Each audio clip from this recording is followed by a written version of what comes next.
We're all going to go with this together because it's literally happened in the past couple of minutes. So, Newspoll, two-party preferred, 50-50. Right now, the LNP's primary vote way up to 38, Labor down to 31, the Greens at 13, others at 12, One Nation at 6. Stephen, I'll start with you. Now, midterm slumps, formally confirmed. People previously had rolled their eyes at things like the Morgan poll. Well, now, Newspoll, the gold standard, the one that the Liberal Party's dumped many a Prime Minister over, Labor as well, 50-50.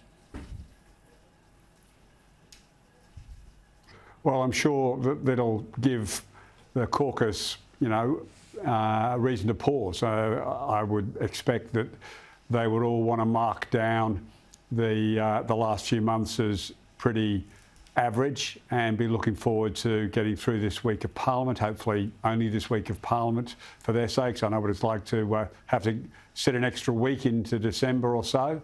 So I would think they would be very keen to get through Parliament, get out, and try and reset over the Christmas break. But it's no real surprise. If you look at the cost of living issues, and you've talked about some of them, you've ignored the biggest single reason for cost of living pressures, and that's profiteering by companies.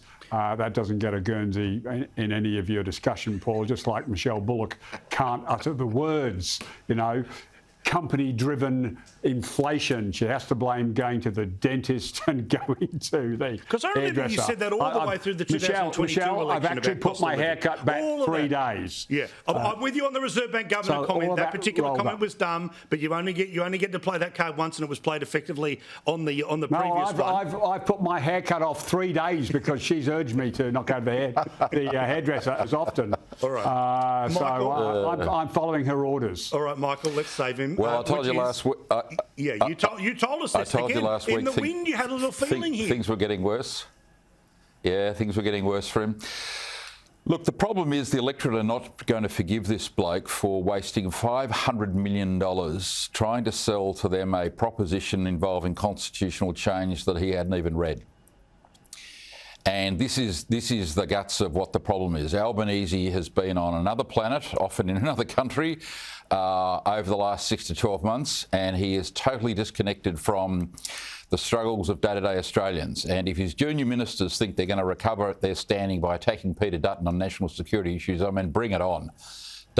Dutton's standing in the community on border protection, on immigration, illegal boat arrivals, etc., refugees, is extremely strong. It's a very strong brand narrative of Dutton, and it'd be like us saying Whitlam was no good on Medicare. He's terrible on Medicare. I mean, it just doesn't cut it anywhere in the community. So what this bloke needs to do is try and refocus on some policy ideas. But the problem he's got is that his vote is going the way of the voice.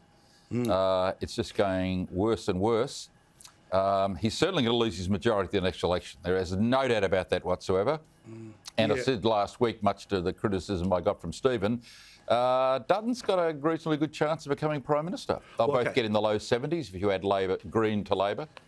Yeah. So something I want to point out about that, though, which is that while the Labor vote is well and truly down, Green vote has held pretty steady, which means the preference flow issues. But I agree, we are talking at this moment about a minority government. But 18 months feels like a long time ago in that direction. It's a bloody long way in that direction as well.